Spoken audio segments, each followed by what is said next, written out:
Okay, ito ng evaporator guys, oh. Yan, medyo makapal na siya. Yan. Okay, abangan nyo to guys. I-share natin tong Mitsubishi Strada. Ayan. So may nag-request nito guys kung paano mag-condem ng heater. So ngayon ito na, subaybayan nyo guys. Tapusin nyo hanggang dulo to para magka-idea kayo kung paano. So gagawin muna natin. Bali check natin muna to kasi wala siyang preyon. So zero siya, oh. Ayan. So sa dati na itong ginagawa, no, matanggalin natin una yung evaporator sa loob para mailigtes. Yan, may nakita ko dito na sign na langis, pero hold lang yan muna kasi unahin natin yung evaporator is importante para ma-check natin. Ayan. So may nag-request dito sa heater kung paano to i-bypass. So sipara natin yung video na to guys sa sa pag-condem ng heater. So itong heater niya guys, oh. Yan, yung dalawang tubo at hose, and then dito yung dugtungan. So i-bypass natin yan, oh. So i-video natin yan guys para may nag-request kasi kung paano mag-condem nito. Yan. So yung Strada na una ginawa natin, nagbuhin tayo ng spacer sa plate dahil malaki yung clearance. Dito check natin. Ayan, so good pa ang kanyang clearance ngayon, no? Hindi pa siya masyadong distansya. Ayan. So itong Strada, no, wala siyang pan, wala siyang auxiliary pan na additional, pero pwede ito lagyan guys kung gusto nyo na depende kasi sa problema ng unit. Okay, good naman na kanyang radiator pan. So tanggalin lang na muna namin yung evaporator.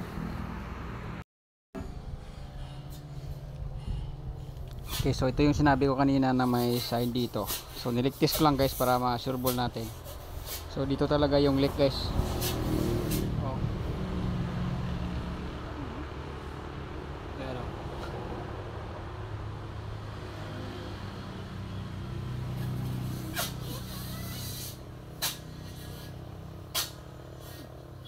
yan. Okay, so tanggalin natin to mamaya. Palitan natin ng o-ring na dalawa pati sa compressor. Pero sa evaporator, so tuloy pa rin tayo, no, para makilinis na lang natin. Okay, ito ng evaporator guys, oh. Yan, medyo makapal na siya. Yan. So tinanggal ko lang para mailigtis natin, then yung ma-cleaning. Pero nakita natin yung leak sa guys, sa fitting. Pressure lang daw. Pressure 150 lang. Okay. So wala siyang leak guys, no. Yan, nilinis na lang para isang gawa. Oh, okay.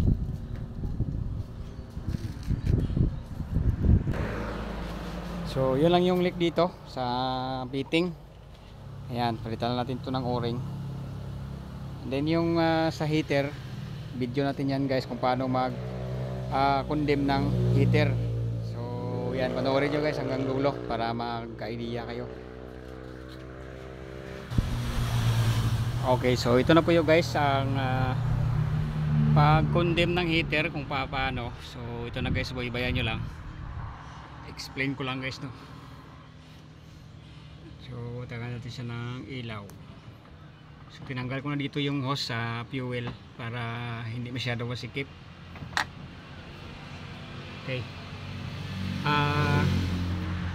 Ito yung kanyang heater na papasok sa loob sa kanyang heater na assembly. Ito, ang dalawang hose. Yan. So ang isa is pupunta doon sa may ilalim. Sa may ilalim yan. Huwag nyo na yung tanggalin.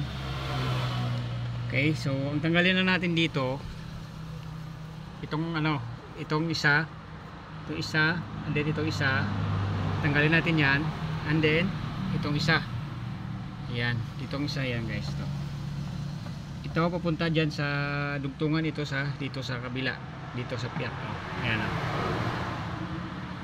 okay, tanggalin lang siya. Tapos pag natanggal na ito na hose, after nyo po matanggal ito na hose, ay ilalagay nyo po dito sa kanya sa isa, yan, para mag bypass siya. Kasi itong isa guys is galing to doon sa may ilalim na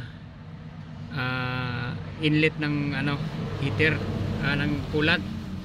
Yan, galing doon sa ilalim. So ang gagawin nyo para hindi siya magpapasok doon sa loob, ilagay dito sa kabila, dito, yan, para yung tubig pabalik-balik na doon sa engine, hindi na siya papasok doon sa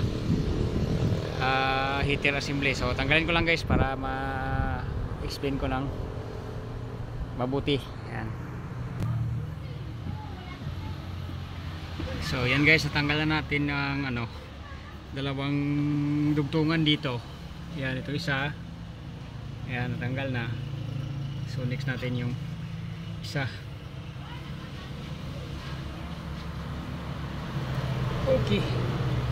So yeah, may coolant yan guys, no? Yan, konti lang naman yung niyan, dagdagan nyo lang yung coolant after ninyo condemn. Okay. So ito sa ilalim, ito, yan, tanggalin ko lang guys. Isa.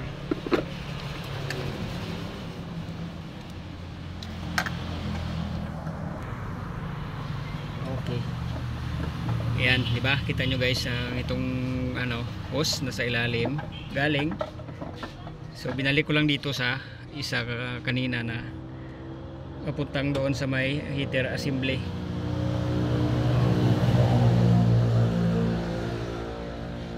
Yan, kung makikita ninyo yung coolant na galing doon sa ilalim is pabalik-balik na siya, no? Hindi na siya direkta makapasok sa ating heater assembly. Ayan. Medyo nahirapan tayong guys kasi wala tayong video.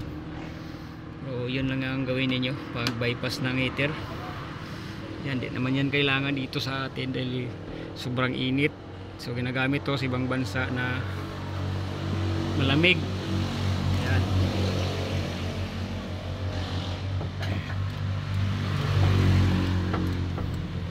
Okay, so dito kung nag-worry kayo pag may napilo dito guys, nagbe-bend na hose ito, pwede nyo itong ilagay doon sa nag-bend para hindi siya masyadong kung nag-worry kayo. Pero okay to guys, kadaan pa itong coolant.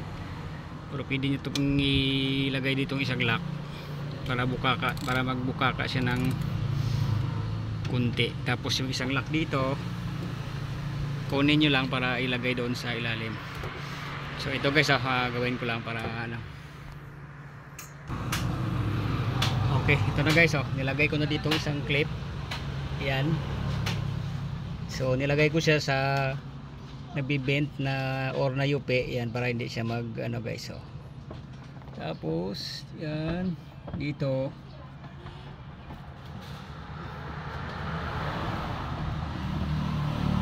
so dito ang kanyang titing na isa. Yan. So sa video natin.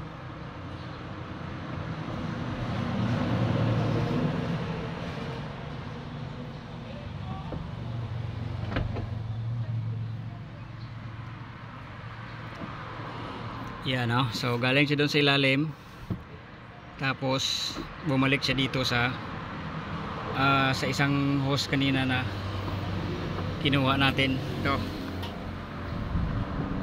Yan. So yung purpose niyan pabalik-balik na yung tubig from sa ilalim or galing dito papunta sa ilalim or galing sa ilalim papunta dito sa taas. So di na siya dito sa heater natin. Okay. Yan, so yun lang guys, sana nakuha yung natin. Medyo hirap tayo mag-explain at saka mag-video, pero sundan nyo lang guys yung sinabi ko kanina para magawa ninyo mag-condemn ng heater. Okay. So dapat tanggalin nyo tong hose ng fuel para medyo open siya, para hindi masyadong masikip. So ito, review natin ulit. Oh.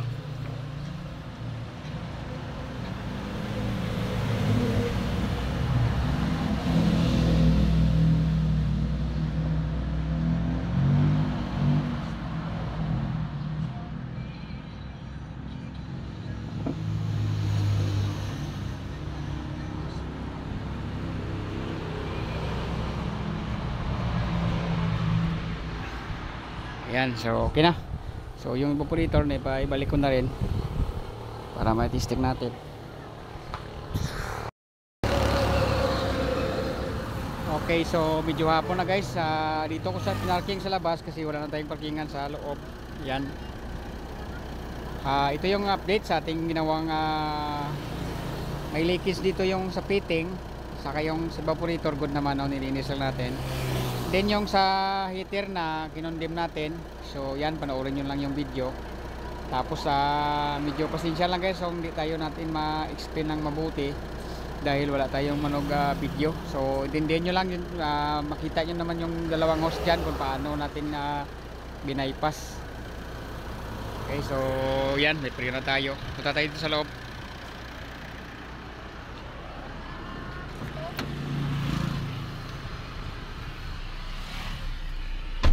Okay. Ayan. Ito yung ano guys, ang lowers ng heater na kinondem natin. Ito. Ayan. Yung may blue at saka red. Bali kable po ito ng lowers sang heater. Pag ginalaw po ito, mag-open po yung vent. So yan, doon na po lalabas yung init. So dapat naka off lang to kung hindi pa nakondem yung heater. Pero dito kahit magalaw to, hindi na po lalabas yung init. Yan, so hindi po ito controller ng thermostat. Kapag controller ng thermostat, buo po na kulay blue. So kahit kung anong adjust mo doon, ipapalo niya yung adjust mo dito, basta thermostat siya. Kasi yung Montero or Strada, kapag ganito yung design niya, yung thermostat guys is naka factory setting na siya. Yan. Okay, so yun lang guys, maraming salamat po, sana may na-share tayo. Yan, panoorin nyo lang yung ating video para maka-idea kayo ng kahit konti lang, maka-share tayo sa inyo. So yun lang po, thank you for watching and God bless po.